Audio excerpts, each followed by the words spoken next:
We are back with some more Who Wants to Be a Millionaire special editions on Oligopoly. So, are you ready to play?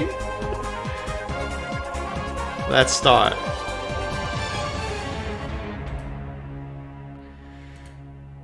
For $200. Which is most likely to measure the degree of competition in an oligopoly? A. The price elasticity of an industry. B. Profitability of the 10 largest firms in the industry. C. The free firm concentration ratio. Or D. Value of the Gini coefficient.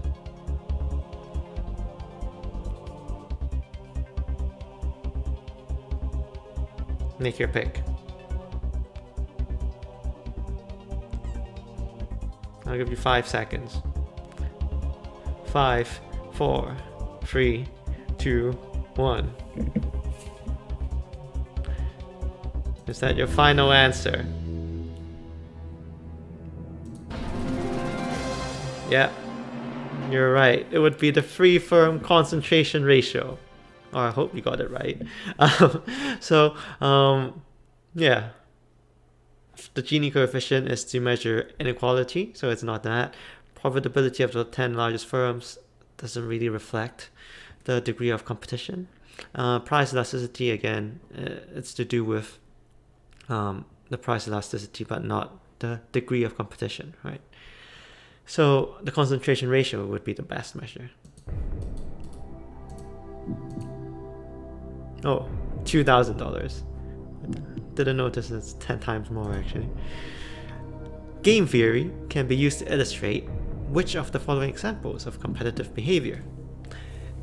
A. Price leadership in perfect competition. B. Limit pricing in monopolistic competition. C. Tacit collusion in oligopoly. Or D. Price discrimination by a monopoly. This can be slightly trickier, but if you remember what we've been talking about for the past 2 hours, then you could see which one would be the most relevant answer. It's not 2 hours, 1.5 hours, something like that. Okay, so 5 more seconds, and I shall reveal the answer.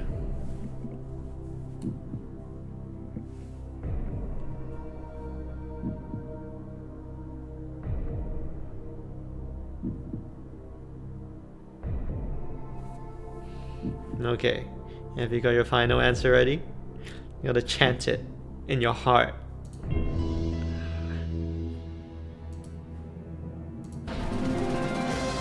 Let's see. Tacit collusion in oligopoly.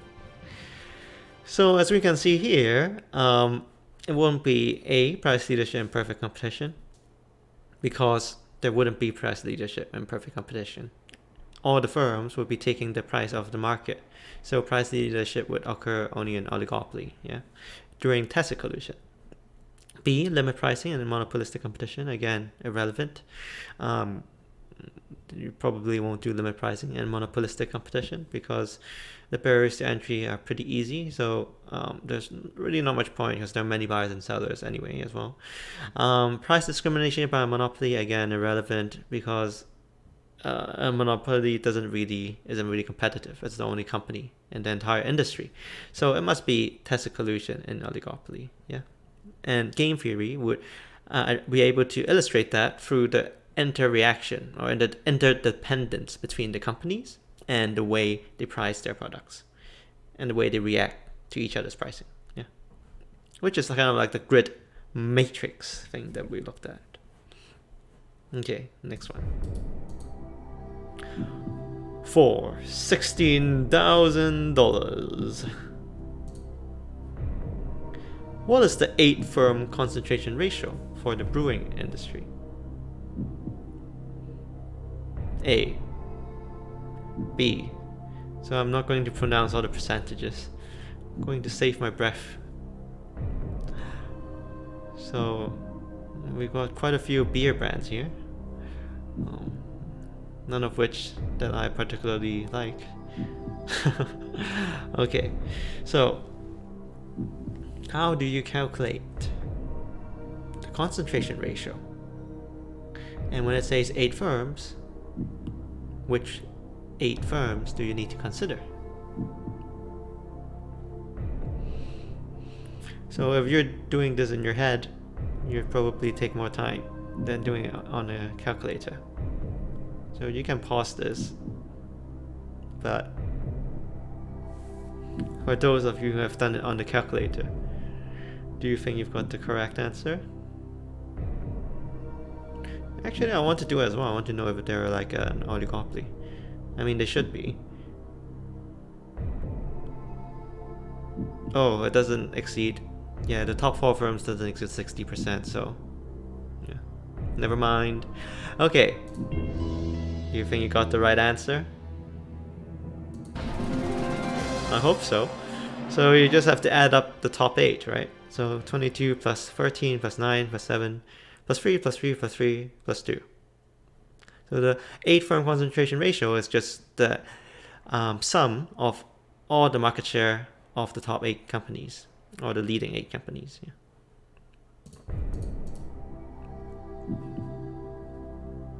$64,000. What would I do with $64,000? Maybe get a mortgage would be good. Okay, a price war broke out between T-Mobile USA and Spring. Oh, I've typed it wrong. It's Sprint, it's not Spring. It's too cold nowadays. I'm thinking of Spring after a failed merger. Which market conditions are price wars most likely to occur? A. Markets with a low concentration ratio. B. Low degree of interdependence among firms. C. Oligopoly. D. Monopolistic competition.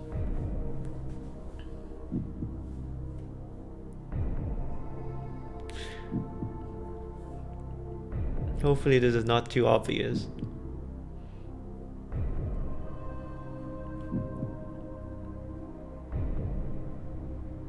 Okay. Have you got it? Are you chanting it in your head? Like you are practicing some magic spell in Harry Potter?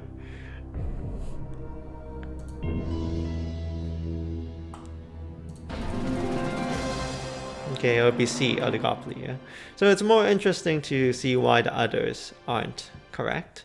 So it wouldn't be A, markets with a low concentration ratio, because markets with a low concentration ratio means that the market won't be an oligopoly or a monopoly, yeah. So a low concentration ratio means that the top 4 or the top 8 firms would actually amount for a very low percentage of market share. And that means the firms aren't actually very big, and it is a competitive market. So therefore, it won't be an oligopoly where price wars are most likely to occur. And price wars often occur because the firms react to each other's prices.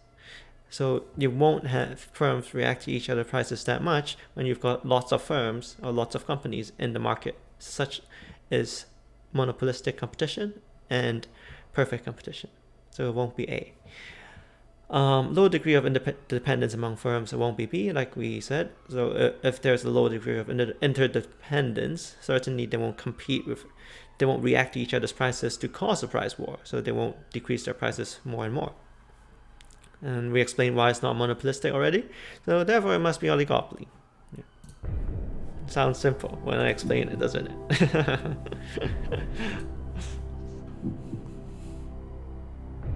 $500K. Can you buy a yacht with $500,000? Okay, firms in an industry with a higher concentration ratio is usually associated with A. A large amount of competition. B.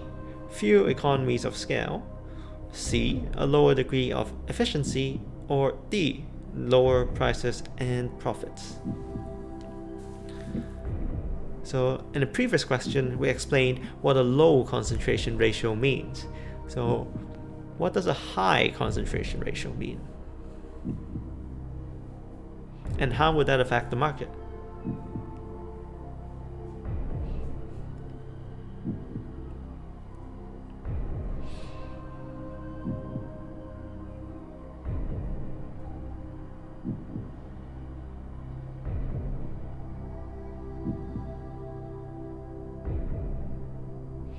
Okay, 5 more seconds.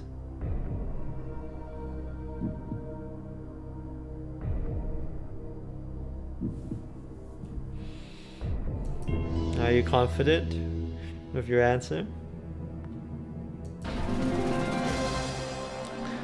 it's gotta be C, a lower degree of efficiency. Yeah. So in general, for oligopoly and monopoly, they aren't very efficient because they aren't allocatively efficient, and most likely they aren't productively efficient. Because they are the only few companies in the market, they tend to slack off and they don't care that much about being competitive in terms of prices compared to, say, perfect competition. And because of that non-price competition, or perhaps even lack of competition in monopoly, they would be less cost efficient.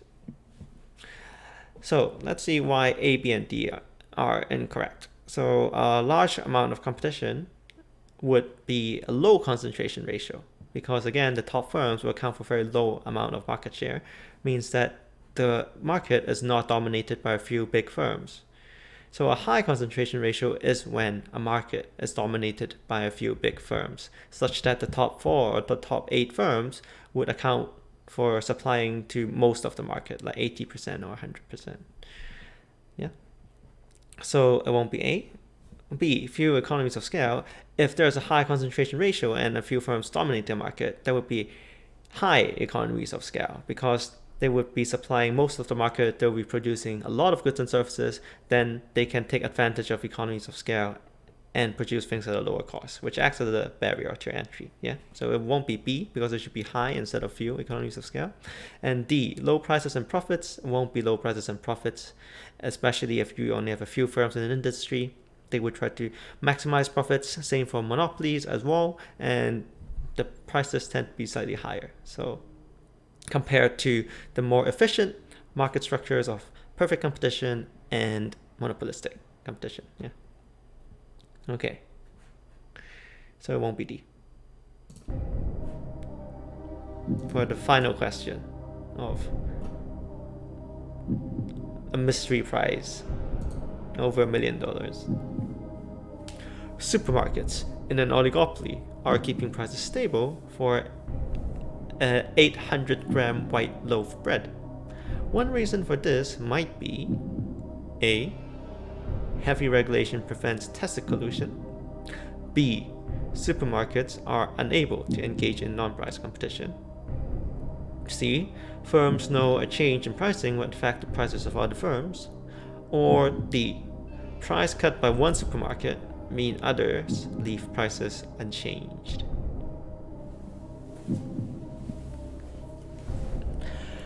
So we've got quite a few answers that are similar to each other here, which can be concerning and confusing.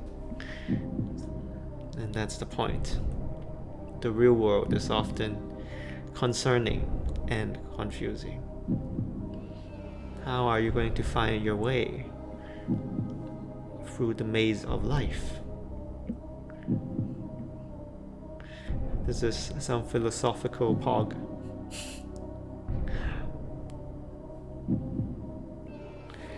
So usually for questions like this, you need to pay a lot of attention to the details, yeah, to be able to differentiate the answers. Okay, I'll give you 5 more seconds. 5, 3, 1.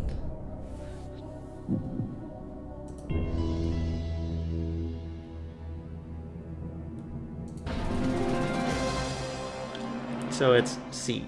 Yeah? Firms know a change in pricing will affect the prices of other firms. So let me explain. Supermarkets in an oligopoly tend to keep prices stable because they know that if they do change the price, other firms would change or maintain their prices as well, so the other firms would react, and as a result they would lose more revenues than necessary. Yeah, so they would want to keep their prices stable. So this would be a sufficient explanation for the question. So let's see why A is incorrect. Heavy regulation prevents tacit collusion.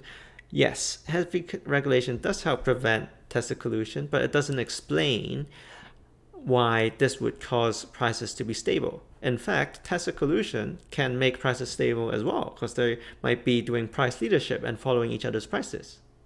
Yeah. So heavy regulation does not actually cause prices to be stable. And B, supermarkets are unable to engage in non-price competition. So it's not that they are unable to engage in it, they don't want to. They're not incentivized to engage in it. So they can engage in it, but it would just result in a price war, which everyone loses revenue, and they wouldn't want to do that because they want to maximize profits. So they are able to engage in it, but they don't want to, and that won't be a reason why they keep prices stable. And then D, price cut by one supermarket mean others leave prices unchanged. So again, this is not necessarily always the case, right? Because if the price cut or the price decreases for one supermarket like Aldi, then other supermarkets like Waitrose might price match them and decrease their prices as well.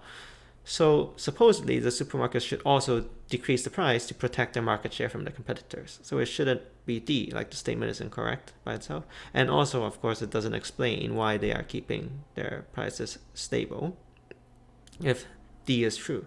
So the answer must be C. Yeah. Okay, that's the last question for today. So I hope all of you had a good session and you got something out of this class. If you can, do try to join or look at our lessons live, so because that would be more engaging and it helps activate more neurons in your brain. Then you would be able to hopefully get more out of it. But if you can't make it, then it's fine as well. So you can always watch the VOD on Twitch here. So they get deleted after some time, which is why I would upload them to YouTube as well.